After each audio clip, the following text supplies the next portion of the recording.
Juan Kapitulo 6, versikulo 35. Si Jesus miingon kanila, "Ako mao ang pan nga naghatag sa kinabuhi. Ang muari kanako dili nagayod gutumon, ug ang mutuo kanako dili nagayod uhawon." Pan sa kinabuhi. Maglikon unta sa mong pagtuo, ug gagakabi sa pagtuman sa imong mahal nga kasuguan. Ginumana kaninyo. Pagbasa gikan Santos ng Ebanghelyo sumala ni San Mateo. Pagdungog ni Jesus, gibilanggo si Juan, medto siya sa Galilea. Mibiya siya sa Nazaret, ug dito puyo sa Capernaum. Usa ka lungsod nga daplin sa lanaw sa Galilea, sa kayutaan sa Zebulon ug Neptali. Sa ingon, matuman ang gisultis ni Propeta Isaías. Yuta sa Zebulon ug yuta sa Neptali. Agianan padulong sa dagat, tabok sa Jordan. Galilea sa mga dili Hudiyo. Ang mga tao nga nagpuyo sa kangitngit, nakakitag dakong kahayag. Kanila nga nagpuyo sa mangitngit nga yuta sa kamatayon. Mula naag ang kahayag, so kaniadto sa Jesus nagwali nga nag-ingon, "Hinulsuli ang inyong mga sala, kay hapit na maghari ang Dios." Si Jesus misuris tibuok Galilea ug nagtudlo sulod sa ilang mga sinagoga ug nagwali sa mga balita bahin sa paghari sa Dios. Nag-ayo sa mga masakiton, mikaylap sa tibuok Syria ang iyahang kabantog. Gidala sa mga tao ngadto kaniya ang tanang nag-antos sa kalaylay mga sakit sa mga balatian, mga giyawaan, mga patulon, mga paralitiko, o giayo ni Jesus silang tanan.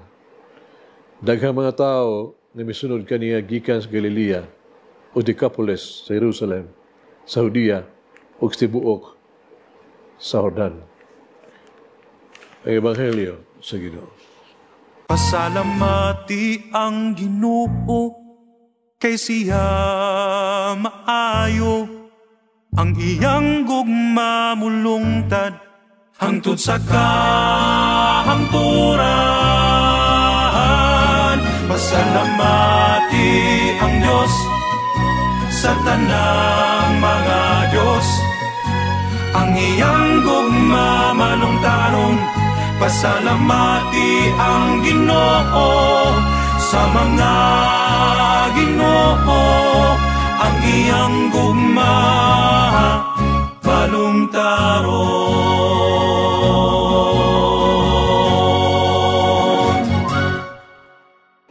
Paghinusol, ang pag-auhag ni Jesus karong Ebanghelyo karong adlaw. Klaro kini kusog kayo ug nanlian. Paghinusol, puang paniya kay ang gingharian sa langit haduol na. Unsa iyang gibasabot? Unsa pa kundili ang iyang sa mga tigpaminaw nga mutalikod na sa ilang mga sala, sa ilang mga ilan nga binuhatan, ilang bisyo. Sila mohunong na sa usa ka bugos, usa ka bugos o pagbag-o sa kinabuhi. Usa ka pagbag-o sa kasing-kasing. Paghinulsol, usa ka mando sa pagtangtang sabi ng unsa nga sukwahi sa kiubuton sa Dios o sa sala. Usta ng mga ngilad nga tuwag-tug batasan. Palabaw pa ang gamot ni ining tanan. Pagpangita sa kagalingon, no? Mauni ang gamot, pagkahakog o pagsimba bitawtog sa lain gawa sa Dios.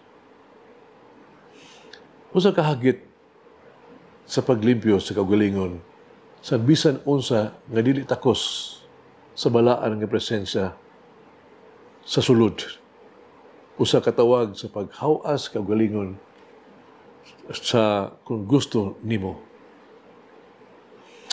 Paghinulsol ug ang kaugalingon auhag ni San Pablo ngadto sa taga Filipos, may haom jud gyud komentaryo nga isalot dinhi pulong pa sa inyong mga hunahuna kinahanglan nga kamo sama kang Kristo Jesus.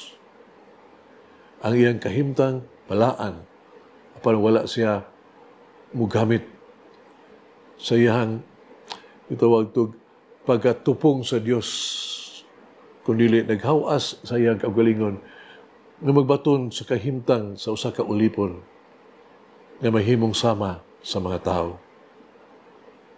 Una na kini, sula pa mamatay si Jesus sa krus.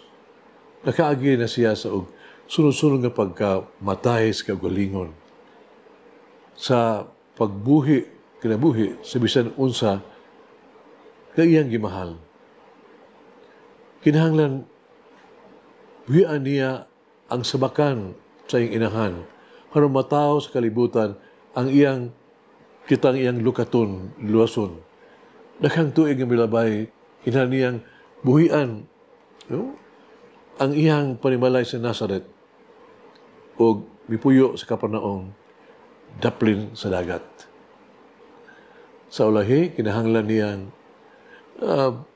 puyan, uban sa inahan, og si mga higala, og tibuok na itong yuta, aron madaog alang sa iyang kagalingon, og sa tanang katawhan, pinaagi sa labing masakit nga kamatayon sa krus, ang mayaong kinabuhi na walay katapusan.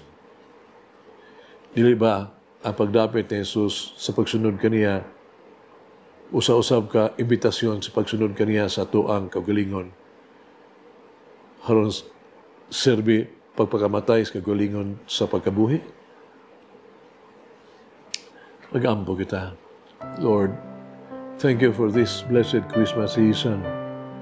Fill us with your grace and peace, and may your blessings of joy overflow in our lives.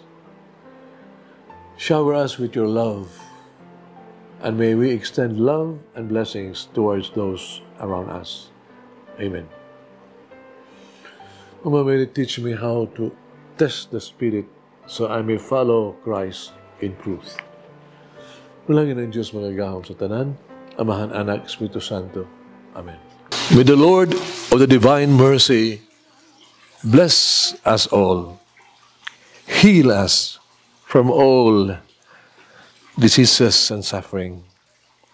Ayun unta niya kita, tanang mga sakit na sa lawas,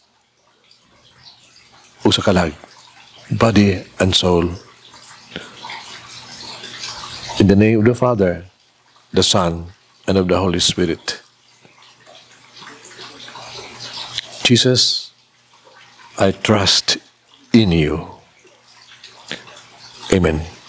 Whoever eats the bread of life will never hunger, says the Lord.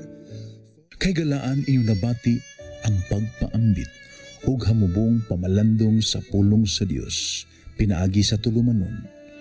Pan sa kinabuhi nga gidumala ni Monsignor Daddy Silva. Hangtod na usab sa sunod higayon, daghang salamat.